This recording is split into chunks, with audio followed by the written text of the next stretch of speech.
High everyone, welcome my new vlog. यता चाहिँ रारा जान पाएर रारा इज कलिङ हुँदैछ। यता चाहिँ सबै तयारी हुँदैछ किनभने हतारमा बिहान चाहिँ हतार थियो नि त। अब यता चाहिँ हामी फर्स्ट निकुञ्ज पुग्यौँ। फर्स्ट निकुञ्जमा चाहिँ बाँदरहरूले यति सताउँदो रहेछ कि यदि नयाँ साथीहरू कोही आउनुहुन्छ भनेपछि अलिक सेफ्टी भएर सिसा लक गरेर आफ्नो सामान चाहिँ सेफ्टी गरेर आउनु होला। हामी चाहिँ त्यसपछि निकुञ्जमा एन्ट्री गरेर हिँड्यौँ। अब बिहान हामी हिँडेको थियौँ नि त, त्यही भएर अब सबैलाई भोक लागेको थियो। अब हामीले चाहिँ नास्ता खानुहुन्न, डाइरेक्ट खाना खाऊँ, अब हिँड्नुपर्छ भनेर चाहिँ हामीले खाना खान सुरु गऱ्यौँ। यता चाहिँ खाना कति राम्रो पाइँदो रहेछ, लोकल माछाहरू पाइँदो रहेछ बबैमा। यता चाहिँ भाइले फटाफट खाना सर्भिस गर्दैछन्। त्यसपछि हामी खाना खाएर हिँड्यौँ। त्यसपछि अब सबैजना अब रमाउँदै खाना टन्न भएको पेट च्याउक्क भएर स्याड अवस्थामा सबैजना हुनुहुन्थ्यो किनभने खाना खाएर अलिक हिस्टपुष्ट भएर। त्यसपछि हामी चाहिँ टुनी बगर गाई जानु, मैले बिचको चाहिँ भिडियो हालिनँ। टुनी बगर पुग्यौँ। टुनी बगरमा चाहिँ यो माछा र चाउचाउ चाहिँ अलि राम्रो हुँदो रहेछ किनभने सबैजना यही लेक साइडतिर चाहिँ प्रायः चाउचाउ नै पाइँदो रहेछ कि माछा चाउचाउ। हामीले पनि यसको सुप चलाएर खायौँ।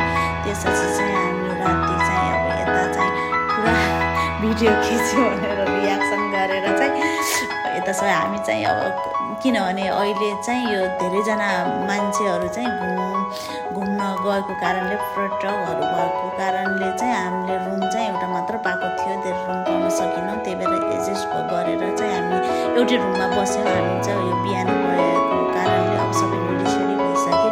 यता चाहिँ हाम्रो हेर्नु न गाइस, यो हाम्रो होटलको छेउमा चाहिँ यो नदी चाहिँ यति राम्रोसँग बगेको थियो। मैले त्यही भएर यसको भ्यू पनि खिचेँ। त्यसपछि चाहिँ मैले तयार भएर देखाउनु पर्छ भनेर मैले अब सबै देखाएँ। अब जुम गरेर कति राम्रो नदी बगेको हो कि यो होटल नजिकै। त्यसै अब बिहान हामी बाहिर आयौँ। अब बाहिर आयो भने त हामी बसेको पेमेन्ट त गर्नु पऱ्यो नि त। त्यसपछि अब पैसा दिन गयौँ। अब यता चाहिँ नानीलाई सुताएर पुरा ढिलो, मैले भिडियो गऱ्यो भने ढिलो गरेर रिसाएर फायर भएको छौँ सबैजना। त्यसपछि हामी हिँड्यौँ। रारा इज कलिङ।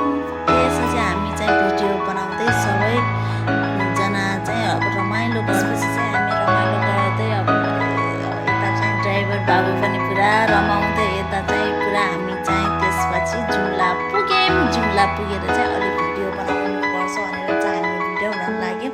अरू चाहिँ अब जेन्ट्स चाहिँ अब होटलमा बस्नुपर्छ, अब नास्ता खाने भनेर भोक लाग्यो भनेर हामी चाहिँ अब चिया पिउँदै अब हामीले चाहिँ अब सिनहरू देख्यो भने त मक्कै हुन्छ नि त। त्यही भएर चाहिँ यता खेलकुद जुम्लाको यो खेलकुद ग्राउन्ड रहेछ, यता चाहिँ फुटबल खेलिरहेको रहेछ नि। त्यसपछि हामी चाहिँ खाना खान लाग्यौँ। यता चाहिँ अर्ग्यानिक मार्सी चामलको भात, कालो दाल, मासु चाहिँ खसी भर्खरै खसी काटेको थियो। त्यसपछि खसीको झोल भयो। राम्रो मिठो छ भनेर सबै खुसी भयो किनभने पहिलोचोटि मार्सी चामलको भात खान पाएर चाहिँ यिनीहरू खुसीले रमाउँदै। अब हामी चाहिँ यो जस्ट यो भिडियो चाहिँ खिचेको चाहिँ हाम्रो यो एयरपोर्ट, जुम्लाको एयरपोर्टनिर हो गाइज। त्यसपछि चाहिँ हामी अब हिँड्यौँ। फेरि हामी चाहिँ राराको यात्रामा हिँड्यौँ। यता चाहिँ चस्मा लाएर भित्र चौबन्दी चोलीमा चस्मा लाएर गाना गाउँदै हामी चाहिँ अनितासरी खेलिरहेको थियौँ किनभने। त्यसपछि चाहिँ हामी रमाउँदै सबै अब भिडियो बनाउँदै अब रमाउँदै हिँड्यौँ। त्यसपछि चाहिँ हाम्रो पालो अब कति गाडीमा बस्नु भनेर चाहिँ हामी झरेर भिडियो बनाउन लाग्यो। अब यता चाहिँ सबैजना हामी भिडियो, उता चाहिँ मस्त थियो हामी फ्रेन्ड चाहिँ हामी यता मस्त थियौँ। त्यसपछि नानी चाहिँ रमाउँदै कति खुसी भएको हुन् कि नानी। त्यहाँ दिनभरि रातभरि चाहिँ एउटै ठाउँमा एडजस्ट गरेर बसेकिन् कि नानी। रारा राति नै पुगेर हामी हिँडेर नै गयौँ किनभने 4 घन्टा लाग्दो रहेछ कि बस गाडीहरू राखेको ठाउँबाट रारा पुग्नलाई। अब यता चाहिँ हामी लेक साइडमा होटलमा पुगिसक्यौँ। चिसो भएको कारणले चाहिँ हामीले एउटा लोकल कुखुरा लगेको थियौँ जुम्लाबाट। हामी यता कटिङ गरे मागेर चाहिँ हामीले चाहिँ यता पोलेर खाएको थियौँ। केहीहरू हड्डीहरू चाहिँ झोल बनाउन दियौँ। यता चाहिँ सबै हामीले पोलेर कति मिठो भएको थियो कि ढुङ्गामा पोलेको मासु चाहिँ। यता लेकमा त जे गर्दा पनि मिठो हुने। तातो पानी चिसो भएर तातो पानी पनि खायौँ।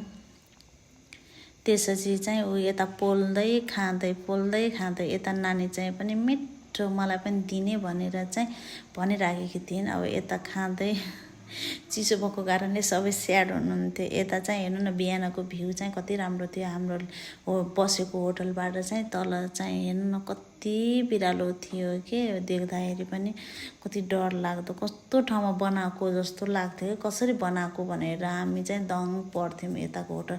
त्यसपछि चाहिँ हामी अब रारा त्यहाँ बसेको ठाउँबाट चाहिँ रारा ताल पुग्नलाई अब 1.5-2 घन्टा नै लाग्ने रहेछ। यता चाहिँ धेरै हिँड्नुपर्छ गाइज। हजुरहरू यदि आउन लाग्नुभएको छ भने यता चाहिँ सामान चाहिँ आफ्नो जे लुगा हो लाउने त्यो नै ल्याउनु होला कि। हाम्रो यो सुर्केस लुगाहरू भएर बाबुहरू भएर यति गाह्रो भएको थियो यो सामान बोक्नलाई।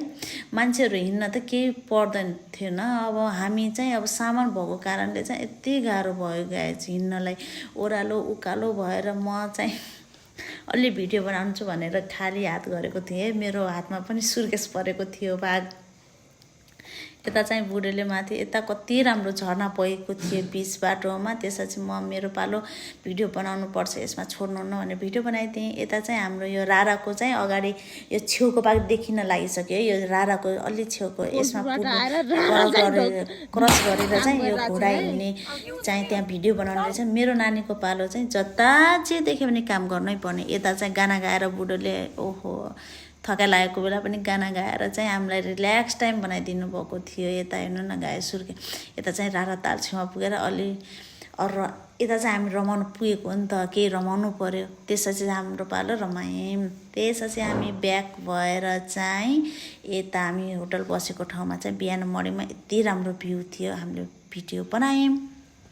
त्यसपछि भिडियो बनाइसकेपछि यता चाहिँ सामानहरू बुढोले सामानहरू अब यति फोहोर भएको थियो नि त, बच्चा बच्ची सामान लगेको ठाउँमा पानी परेको थियो, हिलो थियो। सफा गर्दै बाबुले चाहिँ ल्यापटप बिग्रियो कि भनेर चेक गर्न लाग्नुभएको थियो। त्यसपछि चेक सफा गर्ने टाइममा चाहिँ हामीले अलिकता सिन पाएँ कि भिडियो बनाइदिने कि।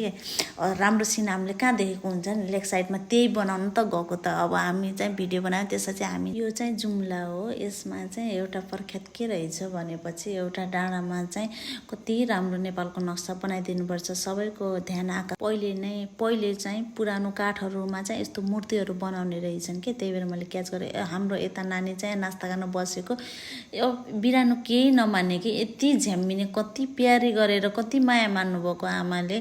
त्यसपछि चाहिँ हामी चाहिँ ब्याक घरमा पुग्यौँ। अब घरमा पुगिसक्यो भने चाहिँ सबै थकाइ लागेर एक हप्ताको टुर थियो नि त, थकाइ मारेर सबै चाहिँ राम्रो भयो यो ट्रिप भनेर यता चाहिँ थकाइ लागेर हैरान भएछ। अब हेर्नु न गाइस, यो मेरो मात्र हो कि सबैको? एउटा झोला गयो भने 2टा झोला आउँछन् कि। नेक्स्ट भिडियो अर्कोपल्ट ल्याउनु छ। By by.